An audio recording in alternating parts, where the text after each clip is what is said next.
Now we will see relative humidity. So we have seen humidity, absolute humidity, we have seen saturated humidity, now we will see relative humidity. So it is defined as the ratio of mole fraction of water vapor in moist air to mole fraction of water vapor in saturated air at the same temperature and pressure. So it is a relative humidity. So relative humidity क्या है? It is defined as the mole fraction of water vapor. So it is the ratio of mole fractions of two water vapors. One water vapor in the moist air, another one is water vapor in the saturated air. ठीक है, दो air है, एक है आपकी moist air में आपकी water vapour की मोल फ्रैक्शन क्या है, जब एयर सैचुरेटेड हो गया, सैचुरेशन पे उस टाइम पे वाटर वेपर की मोल फ्रैक्शन क्या है. इन दोनों का ratio is nothing but your relative humidity. It is represented as RH. RH से रिप्रेजेंट करते हैं. Most of the times it is represented in percentage. ठीक है, परसेंटेज में रिप्रेजेंट करते हैं. सो इसके मैथमेटिकल फॉर्मुलेशंस हम लोग आने वाले सेक्शंस में देखेंगे. उस टाइम पे इसके बारे में हम डिटेल में डिस्कस करेंगे. ठीक है. So next another one is degree of saturation. So हम अभी बताया था कि जब एयर कम्प्लीटली सैचुरेट होगा, at that time relative humidity will be 100%. If it is completely saturated then RH will be 100%. ठीक है. Now how much it is saturated कैसे मेजर करते हैं, that is measured by degree of saturation. तो degree of saturation it is the ratio of the humidity ratio, nothing but your humidity, to the humidity ratio of the saturated air. So it is the simply ratio of your absolute humidity and saturated humidity at a particular temperature and pressure. ठीक है, at a constant temperature, at a temperature pressure पे humidity कितना है और उसकी saturated humidity कितना है, इन दोनों का ratio is represented by mu. Okay, mu is degree of saturation. ठीक है. So this is another property of your water vapor mixtures. Now what we will do is we will try to represent these properties in psychrometric chart. ठीक है.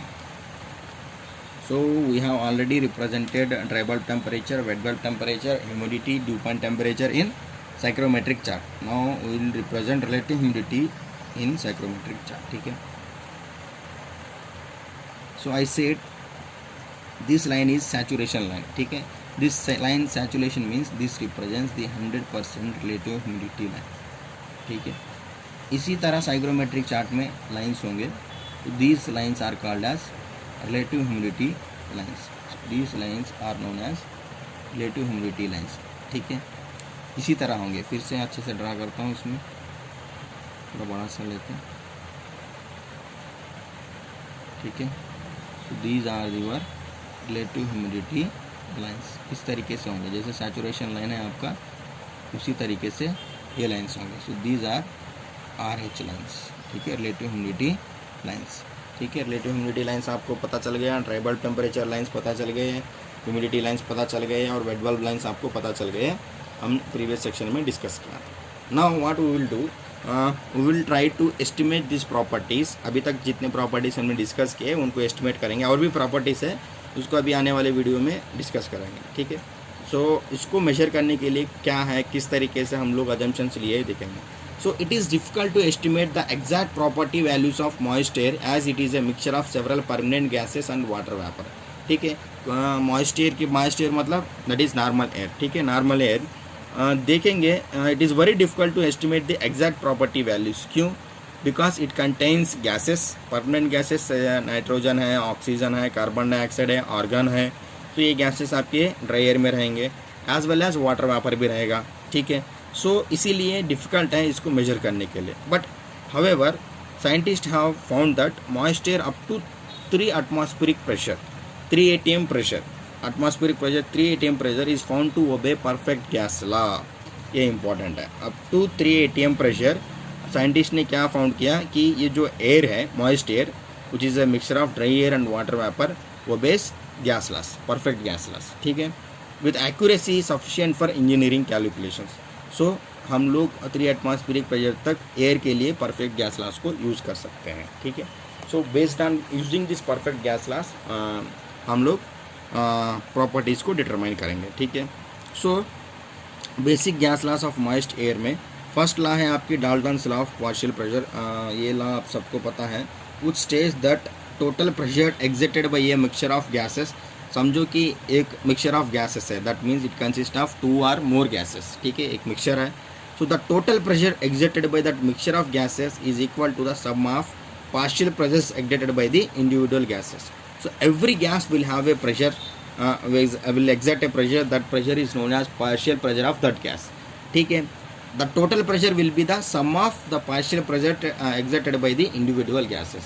So PT is nothing but total pressure, which is sum of partial pressure of first gas, partial pressure of second gas, partial pressure of third gas, plus and so on, जितने gases हैं उन सब के partial pressures, ठीक है. So if you apply this Dalton's law of partial pressure to moist air, so moist air में एक है आपकी dry air है, एक है water vapor, ठीक है. So the total pressure PT is nothing but the partial pressure of dry air plus partial pressure of water vapor. So PA is nothing but partial pressure of dry air, PV is partial pressure of water vapor. So the total pressure or P you can represent with P or PT is the sum of partial pressure of dry air plus partial pressure of water vapor, PV. Okay. Now to estimate these properties, we should know some basic information, that is the composition or constituents of your moist air. So it consists of 4 gases mostly: oxygen, nitrogen, argon, carbon dioxide. इनके molecular weights दिए गए हैं और इनके मोल fractions के values ये हैं, ठीक है. So these are the molecular weights and these are the mole fractions, ठीक है. सो मोस्ट ज़्यादा मोल फ्रैक्शन किसका है? नाइट्रोजन का है, बिकॉज इसका कंपोजिशन ज़्यादा है. Then followed by oxygen, followed by argon and carbon dioxide, ठीक है. So based on the above composition, the molecular weight of dry air is found to be 28.96. ये आपको 12th क्लास केमिस्ट्री में या calculations किए गए होंगे.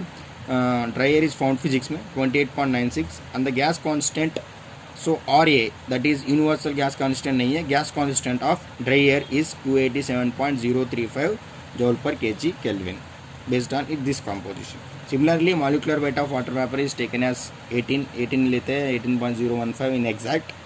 उसका गैस कांस्टेंट है 461.525. RV is nothing but gas constant of water vapor around 461.525 joule पर 52 जूल पर kg Kelvin, ठीक है.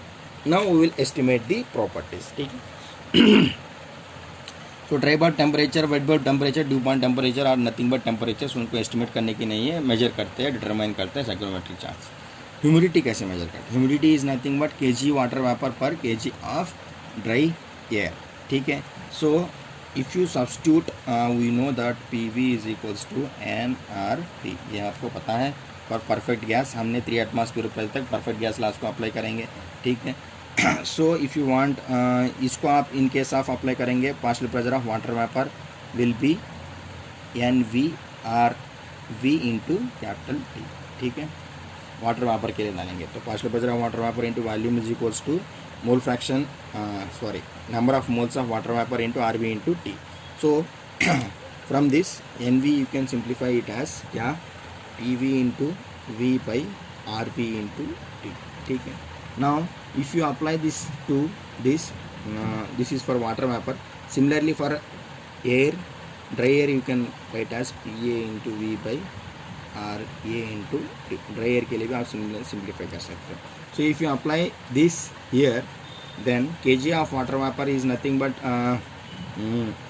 its molecular weight, number of moles is nothing but weight by molecular weight. So 1 kg लेके आप करेंगे तो ये सब simplify हो जाके आपको क्या आएगा? You will get is PV V by R V by T divided by PA V by RA into T, ठीक है. Now इस पे वो भी आएंगे, T gets cancel, PV gets cancel, आपके मॉलिकुलर वेट्स भी आएंगे शायद ना. And you will get is something PV by RV divided by PA by RA. So if you substitute the values of RV by RA, you will get 0.622. देखते हैं एक बार इसमें कुछ कंफ्यूजन है या नहीं है. So pause it. Now in case of PV, we will keep PV in case of PA, we can write P minus PA, right? Because from this you can simplify that PA is nothing but P minus PV. इससे P को आप यहाँ पर रखेंगे, PA is equals to PV इधर आ जाएगा तो P minus PV रहेगा, ठीक है। उसकी वैल्यू को आप यहाँ पे ले लेंगे, PT माइनस PV भी कर सकते हैं और P माइनस PV भी, PT nothing but total pressure, ठीक है। So in case of PA we can write PT minus PV, that is total pressure minus partial pressure of water vapor into RA by RV, ठीक है। Now if you substitute the values of RA by RV, ये हमने ऊपर बताया था, what you will get is nothing but H is equals to 0.622 into PV by PT minus PV, ठीक है। So this is your this is the formula of the absolute humidity, humidity ratio, specific humidity जो भी notation होती है, ठीक है। Now will see in next video.